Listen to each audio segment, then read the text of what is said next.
안녕하십니까. 방터바에 잘 오셨어요. 오늘 33번째 시리즈 세 번째 시간입니다. 오늘은 창세기 18장 3절부터 5절까지를 가지고 생각해 보겠어요. 이게 이제 눈이 점점 나빠져서 그런지 컴퓨터 글래스도 써봤다, 리딩 글래스도 써봤다, 돋보기도 써봤다, 이게 잘 보이질 않네요. 예. 오늘은 돋보기를 한번 써봤어요. 어쨌든 이게 좀 잘 되면 계속 잘 보이면 이걸 쓸까 생각 중인데, 하여간 제가 원고도 좀 봐야 되니까. 자, 18장 3절에서 5절 제가 한번 읽어보겠습니다. 이르되 내 주여 내가 주께 은혜를 입었사오면 원하건대 종을 떠나 지나가지 마시옵고 물을 조금 가져오게 하사 당신들의 발을 씻으시고 나무 아래에서 쉬소서. 내가 떡을 조금 가져오리니 당신들의 마음을 상쾌하게 하신 후에 지나가소서. 당신들이 종에게 오셨음이니이다. 그들이 이르되 네 말대로 그리하라. 아브라함이 하나님 세 분에게 한 이야기예요. 앞서서 이제 세 사람이 아브라함을 찾아온 얘기는 제가 여러분에게 했습니다. 자, 주어가 세 분이죠. 그러면 복수죠, 그죠? 자, 그럼 주어가 복수면 거기에 걸리는 동사는 단수여야 합니까? 복수여야 합니까? 예, 이게 뭐 다 복수여야 되는데요. 3절부터 5절까지를 읽으면 이게 헷갈립니다. 왜냐하면 동사가 단수였다가 복수였다가 그래요. 여러분, 우리 한국말은 좀 그런 게 두루뭉술해요. 예, 그런데 영어나 헬라어나 히브리어는 그렇지 않습니다. 이게 똑 부러져야 돼요. 그래서 주어와 동사가 맞아야 돼요. 그래서 주어가 여기저기 가 있거든요. 그러면 이거를 동사하고 연결해서 이제 문장에서 해석을 할 때 우리가 찾아야 하기 때문에 이게 일치를 해야 돼요. 그래서 주어와 동사의 일치는 항상 그건 문법적으로 중요한 부분입니다. 동사라는 것이 주어의 정신 활동이나 육체 활동을 표현하는 거잖아요. 그러니까 가서 걸릴 때 이게 맞아야 된다는 거죠. 자, 그럼 창세기 18장 3절에서 5절은 뭐가 문제냐? 3절은 지나가다라는 동사가 단수예요. 그러니까 종을 떠나 지나가지 마시옵고 할 때 지나가다라는 동사가 단수입니다. 그래서 3절은 그런데 4절, 5절에 씻으시고 쉬시고 상쾌하게 하시다 이런 그 동사들은 이거는 다 복수입니다.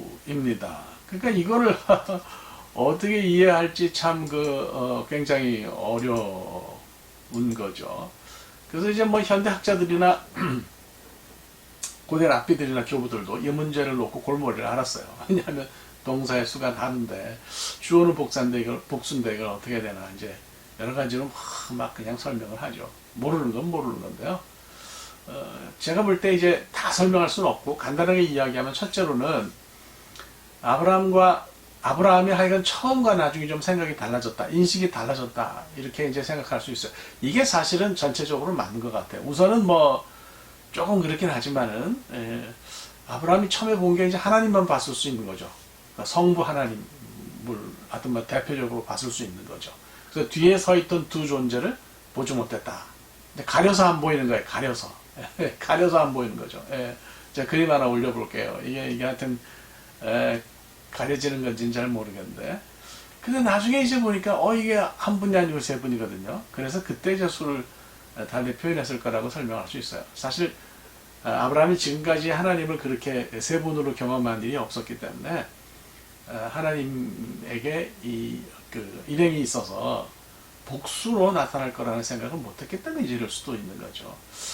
자, 만약에 이게 좀 설명이 그렇다 그러면, 아브라함의 인식이 어떤 사건을 통해서 바뀐 걸로 보면 어떻겠습니까? 그러니까, 말씀드리자면 세 사람이 다 하나님이다. 이렇게 인식한 거는, 처음 본 즉시 그렇게 생각한 것이 아니라 시간이 좀 지난 다음에 그랬을 수 있다는 거예요. 왜냐하면, 처음에 하나님 동행이니까, 천사니 뭐니 이렇게 이제 생각을 했다가, 말씀을 나누는데 그게 아니에요. 세 분 가운데 두 분이 더 밑에 있거나, 질서가 꼬붕이거나 이제, 그런 게 아니라는 거죠. 세 분이 다 하나님이시라고 하는 사실을 깨달았을 수가 있는 거예요. 이게 어디서 드러나느냐 하면 이 세 하나님이 다 사라와 아이에 관해서 언급하는 것을 본 사건에서 기록에서 드러나는 거예요. 이제 구절을 보면 그걸 분명히 알 수 있는데요. 천사는 뭐 하나님이 야 사라 어딨냐? 뭐 아이가 있을 거야. 이렇게 말씀하시면 그냥 뭐 무동 자세로 기립하고 서서 쭉 읽어서 하나님 말씀을 들어야 되는데 구절을 보면 뭐라고 이야기하느냐? 그들이 아브라함에게 묻되 사라가 어디 있느냐? 그들이 아브라함에게 물었어요. 세 분이 아브라함에게 묻는데 사라가 어디 있냐 그래요. 만약에 두 존재가 꼬붕이라면 천사라면 셋이 이렇게 물을 수는 없는 거예요. 하나님 한 분은 물으시고 꼬붕 둘은 듣고 이래야 되는데 이게 하나님 세 분이 동급이다 이거예요. 이걸 보고 아브라함이 굉장히 놀랐겠다는 생각이 저는 들었어요. 야, 이게 사실 뭐 다른 얘기는 관두고 세 분이 삼위일체 하나님이시라고 하는 강력한 증거가 아니냐. 저는 사실 개인적으로 이걸 그렇게 생각해요. 여러분도 한번 다시 부분을 읽으시면서 보시면 좋겠습니다. 신약시대로 오면 뭡니까? 누가복음 24장을 보시면 13절부터 27절에 기록이 되어 있는데요. 엠마오로 가던 두 제자 이야기가 나와요. 이게 아마도 부부가 아닌가 싶어요. 중세 화가들이 그린 그림을 보면 다 두 남자로 표현했는데 리너드 스위스에 쓴 Jesus Speaks라는 책을 읽어보시면 이 책 참 좋아요. 예, 제가 번역해서 그런 게 아니라 정말 이 사람의 이 레너드 스윗의 이 신약을 보는 통찰이 굉장히 저는 아주 뛰어나다고 생각해요. 뭐 하여튼 한국에 잘 알려진 그런 학자인데요. 이 사람이 그렇게 얘기해요. 이거는 두 남자가 아니고 부부일 거라고 봐요. 제가 설명을 들어보면 이해가 가요. 하여간 이 둘도 처음에는 예수님 몰라봤잖아요. 예수님 뭐 이렇게 설명하고 그런 것도 몰라봤고 동행하는 것도 몰라봤고 집에 가서 식탁에 가서야 나중에 깨달았잖아요. 그때 뭐 예수님 사라지셨죠. 그러니까 하나님을 즉시 볼 때마다 깨닫는다기보다 사람은 나중에 깨달을 수도 있는 거죠. 그래서 제가 볼 때 이렇게 본다 그러면 그 아브라함이 보인 환대에 관해서 두 가지 해석이 가능하다고 생각해요. 첫째는 지난 시간에 말했듯이 나움 사루나의 견해를 따라서 하나님을 향한 예배가 곧 환대다 이렇게 볼 수도 있고요. 두 번째로는 아브라함이 정치를 알지 못하는 그런 세 분에 대해서 처음에 모르는 상태일 때 환대를 베푼 걸 보면 아브라함이 참 넉넉한 모습이었다. 그 환대가 그에게 일상이었구나 하는 것을 볼 수 있다는 거예요. 하나님을 향한 환대는 뭐 그거는 말할 것도 없이 중요하고 필수적이고요. 그 못지않게 사람을 향한 환대도 필요하다는 것을 오늘 본문에서 읽을 수가 있어요. 사실 이제 사람에게 호의를 베푸는 것은 좋은 일이죠. 아름다운 모습이에요. 이유 없고 조건 없는 그런 호의가 사람 사이에 이제 벽을 허물잖아요. 그래서 기대하지 않은 그 호의를 경험하게 하면 또 그것이 다른 사람에게도 가요. 그래서 마태복음 24장을 보면 우리가 호의를 작은 사람 하나에게 베푸는데 그가 지나가던 천사일 수도 있잖아요. 그러니까 이제 뭐 오늘날의 상황에서 보면 세상의 실력자일 수도 있고 큰 신문의 기자일 수도 있어요. 제가 사는 달라스도 굉장히 그 도시가 큰데 호텔이 굉장히 많아요. 근데 아주 오래된 좋은 호텔 중에 하나가 에스토리아 호텔인데요. 제가 이 달라스에 있는 에스토리아 호텔을 보내드릴게요. 이거를 이제 그 세운 사람이 조지 볼트라는 사람이에요. 이 사람이 세운데 이 사람에 관한 얘기가 있어요. 뭐 벌써 오래된 일이죠. 노부부가 차를 몰고 비가 오는 밤에 이제 그 여행을 하다가 필라델피아에 들어갔는데 그 방을 구하기 어려워서 작은 호텔을 갔다는 거예요. 그래서 프런트에 가가지고 예약을 못했는데 방이 있냐? 그러니까 그 이제 앞에 리셉셔니스트죠. 그 손님을 맡는 사람이 잠깐만 좀 기다려달라. 그래서 체크해 보니까 도시 행사가 있어가지고 빈 방이 없는 거예요. 그래서 너무 죄송한데 객실이 빈 게 없는데 제가 사실 이 호텔에 제 애가 머무는 방이 있습니다. 그러니까 너무 비바람 치고 밤이 늦었으니까 제 방을 드릴 테니까 그것도 괜찮으시면 내드리겠습니다. 그러니까 이제 그거 얼마 좋아요. 그래서 노부부가 자고서 다음날 아침에 나가면서 몇 배로 이제 반값을 줬는데 이건 안 받겠다고. 그거는 호텔 방이 아니니까 안 받겠다고 사양했다. 자, 이 얘기가 여기서 끝나는 게 아니라 2년이 지난 다음에 이제 여전히 그 호텔에서 성실하고 일하는 그 직원에게 뉴욕행 항공권이 배달이 됐어요. 좀 와달라. 보니까 2년 전에 그 노부부예요. 그죠?